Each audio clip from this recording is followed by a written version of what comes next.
Welcome to the London Digital Security Centre podcast for this month's cyber theme, Managing a Breach. Today we are here with Yudu, the app development company behind the crisis management software Sentinel. And I'm here with the CEO Richard Stevenson to talk about best practice when managing a cyber attack. Richard, first of all, what could be the consequences of a data breach for a company? Let's just set this into context. Allianz's risk barometer in 2017 had non-premises damage, that's cyber and terrorist attack, as becoming a bigger issue, and the main element of insurance was business interruption insurance. The cost of cybercrime by the Penman Institute in America puts for a US corporation as an annual cost of $11.7 million per business. Accenture has that at $2.4 million, but either way, it's a very big number. And this has increased year on year by about 23%. And the average number of breaches per corporation was 130. That is a very big increase from the previous year, about 30%. So the environment is in fact getting considerably worse. So is it just big corporations and global businesses that need to be prepared for a breach? Now, we've all heard about artificial intelligence, we've all heard about machine learning, and we think that's a good thing that's going to enliven our lives and make sorting out big data a lot easier. But of course, it's now becoming the tool of choice for cybercrime.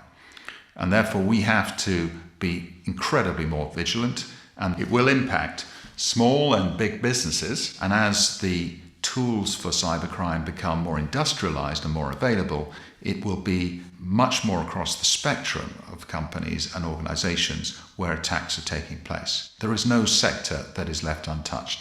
I guess part of the long-term damage done by a breach is probably due to reputational damage. So, Richard, in your opinion, what have been the breaches that have caused most damage? There are many, of course, but the one that springs to mind is that of Mossack Fonseca, the legal firm based in Panama. There you had 11.7 million documents which were stolen over what was probably a 2-year period, most of them email. And they were, of course, documents from international companies, Russian billionaires, legitimate international traders, but also scurrilous people. And they placed their business with Mossack Fonseca on trust. Now, once that trust went, then the business failed. And in fact, 2 years after that breach was announced, Mossack has closed its doors. That's the real effect on a company or an organization that relies on trust. It's interesting. So what do you think are the biggest challenges that organizations face when they have to handle a breach? Well, the biggest challenge undoubtedly is communications. Malware can take the whole organization offline with no emails and no access to server. Often the website will be down, and the staff will not be able to switch on their laptops and get access to information. If we take the situation that happened last year with DLA Piper is one of the world's largest legal firms. They had a problem with the virus that entered their Ukrainian office, and it affected the whole system. And the only way they could communicate when people came to work was on a large whiteboard which they put in the foyer, telling people not to switch on their devices. That ability to communicate immediately you have an attack and tell people what to do is in fact probably one of the biggest challenges. And the other challenge is for the team themselves to decide how to react very, very quickly.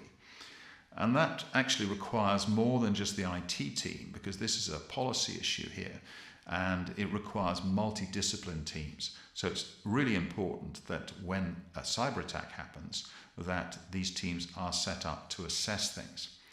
Now, one of the issues about cyber attack, which is different to, say, the instance of, say, having a fire, which has started immediately and has an immediate impact, is that cyber criminals generally have been in your system for anything from 50 to 100 days.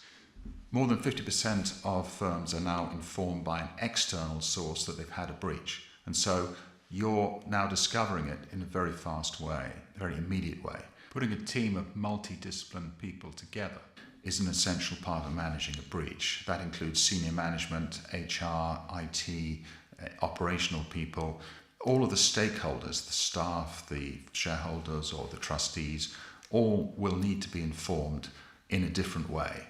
There'll be messages for each one of those ones. And the strategy of how to handle this breach has to be decided very quickly, and hence the need for having that team formed quickly to set the policy and the strategy of how you're going to handle the breach. MIT had some important lessons. 1, follow the plan. 2, speak with one voice. 3, reassure stakeholders. 4, answer questions honestly. And 5, continuously communicate with all stakeholders, but tailor communications and the details to suit each audience. That's pretty wise words and something we must take away for how to manage a breach. So I understand that without access to email and servers, this could be very difficult, even with the best plan in the world. What's the solution to this? Well, our recommendation is you take advantage of the smartphone that's in most people's pockets. About 95% of people have smartphones these days. So the advantage is that you have a controlled environment in an app for emergencies. So you know who's got them installed.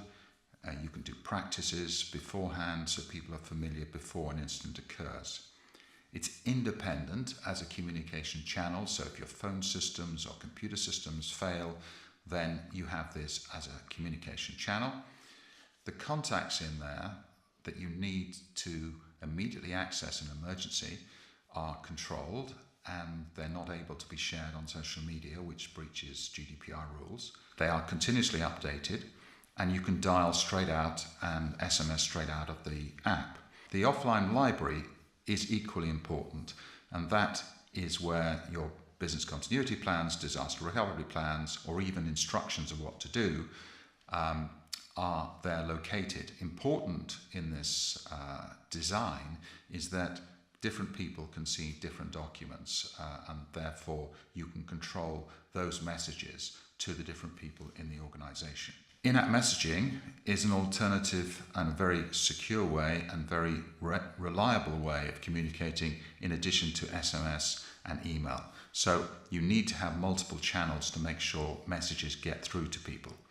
And finally, you've got security of an app where you can wrap the app in security technology to make sure that if anybody leaves or they lose their phone or they get it stolen, that in fact you can make sure that they can't have access into the app content.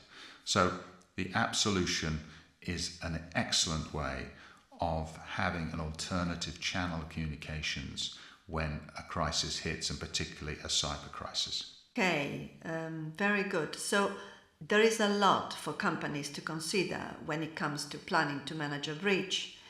If you had to boil it down to 3 key takeaways, what would they be? Well, I think I would choose planning for a breach before it happens. So making sure that the plan that you have, business continuity plan or disaster recovery plan, is for a cyber attack scenario. And secondly, having the tools to communicate across the whole organization and to all stakeholders ready to go. And thirdly would be choosing the communication platform that actually has got the robustness to deal in a crisis. That means the capacity of communications when everybody else is using the airways, and that is GDPR compliant, because that's a binary thing today. Great. Thanks, Richard.